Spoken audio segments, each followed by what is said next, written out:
Salah satu transformasi yang dahsyat lagi dialamin oleh Arsenal Football Club alias The Gunners. Yo guys, kita belajar dari Arsenal. Gimana kita bisa perbaikin performa tim dan juga mentransformasi bisnis kita. Musim 2021-2022, 3 laga pertama Arsenal kalah semua. 0 poin, 0. Sekarang di musim 2022, full point dalam 4 pertandingan pertama. Dan dijagokan masuk ke Liga Champion. Buat fans The Gunner, udah pasti tahu. Tahun 2021, Mikel Arteta, manajer Arsenal, hampir dipecat di awal musim. Dan mengalami banyak tekanan. Dahsyatnya, Mikel berani investasi banyak pemain baru. Pemain muda yang relatif tidak populer. Dia ngeluar duit lebih dari 100 juta pound. Pemain yang menurut Arteta sesuai dengan filosofi yang ia mau. Dan ia juga berani menendang pemain senior yang nggak sesuai dengan budaya yang ia bentuk dalam bisnis. Ketika kita sudah ada tim dalam bisnis di mana tim tersebut sudah nyaman, sudah lama bermain bersama, penting buat kita untuk memasukkan new blood, darah baru. Untuk regenerasi. Seringkali bisnis owner itu lupa bahwa regenerasi itu penting. Karena tanpa adanya regenerasi dan hanya mengandalkan orang lama, seringkali kita akan stuck pada cara yang lama. Cenderung menolak perubahan. Dan itu berbahaya.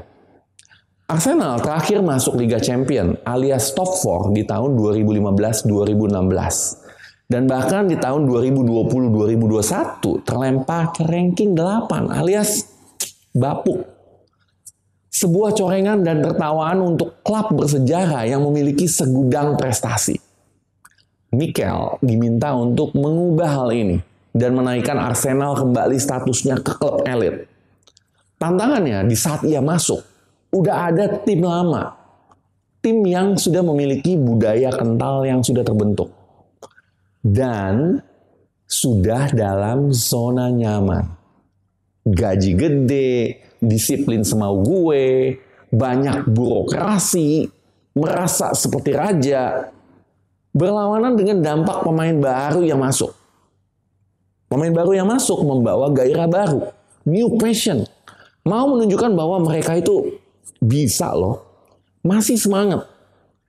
Sebagai karyawan baru, mau belajar, mau nyoba, berani go extra mile. Sehingga ada pertentangan nih, konflik. Orang lama ada yang merasa terancam. Ada resistensi dari orang lama. Mau tetap dalam status quo, ya gitu-gitu aja. Dan ingat, setiap kali ada perubahan baru, seperti the change curve management atau kurva perubahan, dan sebelum ada peningkatan, akan ada penurunan dahulu. Karena diperlukan adaptasi, pembelajaran, baru naik. Dan ini yang kadang-kadang orang nggak sabar. Sebagai pembisnis, ketika kita aplikasikan hal baru, akan ada resistensi. Terus turun omset nih, nggak tahan mental. Ya balik lagi ke cara awal. Nah, kalau gitu, gak bakal berubah tuh. Malah makin drop. Karena dianggap gak konsisten. Berbahaya. Arteta di sini dapat tekanan kalah 3 kali berturut-turut. Bahkan diteriakin. Mundur, oi, mundur. Tapi ia tetap bertahan dengan filosofinya. Dengan perubahan budaya, karena dia tahu persis apa yang dia mau. Dan Arsenal berubah dan mendapatkan hasil yang lebih baik. Pelajarannya, sebagai pembisnis, Anda harus tahu perubahan itu diperlukan untuk mendapatkan hasil yang berbeda. Nggak bisa pakai cara lama dan berharap hasil yang beda. Anda harus tahu persis apa yang Anda mau dan yakin akan cara Anda mencapainya. Next, di pertandingan keempat musim lalu, Arsenal sudah membaik bahkan sering mendulang kemenangan. Tim sepertinya sudah mulai paham ya akan apa yang manajer inginkan. Sampai di akhir tahun 2021, Aubameyang, kapten dari Arsenal, leader di lapangan dan di luar lapangan, pemain favorit dari fans, pemain terbaik dari Arsenal dengan gaji tertinggi sebesar 350.000 pound per minggu, guys. Mulai menantang otoritas dan perubahan dari Arteta. Melanggar kedisiplinan dan aturan main yang ditetapkan. Sampai di sini. Ayo, seberapa sering orang terbaik dari perusahaan Anda meminta perlakuan khusus? Atau berani melanggar kedisiplinan dan aturan main yang sudah ditetapkan? Dan parahnya dibiarkan karena takut atau khawatir omset turun. Ngaku. Kembali ke Arsenal. Mikel Arteta berani firm, berani tegas. Nggak tawar-menawar, dilihat nggak punya passion, Auba, sang kapten, tidak dimainkan. Kemudian disuruh berlatih sendirian. Hingga dicabut statusnya sebagai kapten tim dan akhirnya dilepas sebagai pemain tanpa uang transfer ke Barcelona. Tindakan yang dianggap gila oleh banyak orang, mengingat Arsenal tidak memiliki banyak penyerang senior. Dan ini berada di tengah-tengah musim pertandingan, guys. Arsenal kehilangan satu pemain terbaiknya di posisi kunci di tengah-tengah musim. Tentunya Arteta mempertaruhkan pekerjaan dan statusnya dalam melakukan keputusan yang nggak populer ini.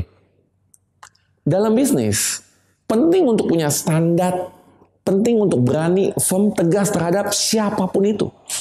Termasuk, ingat ya, termasuk diri Anda sendiri. Jika ada yang menyalahi aturan main, atau memiliki kinerja di bawah standar dan terus melanggar, jangan dianak emaskan. Karena sekali Anda bertoleransi, ngebengkokin aturan, akan lebih banyak orang yang mau ditoleransi, guys. Dampaknya, dinamika tim akan terganggu. Kedisiplinan dan fokus akan terganggu. Akan ada bad apple busuk yang akan membuat seluruh tim hancur secara mental dan menghambat perubahan dan juga akselerasi yang Anda inginkan. Sebagai leader, Anda harus berani mengambil sebuah keputusan yang tidak populer untuk kepentingan tim dan perusahaan.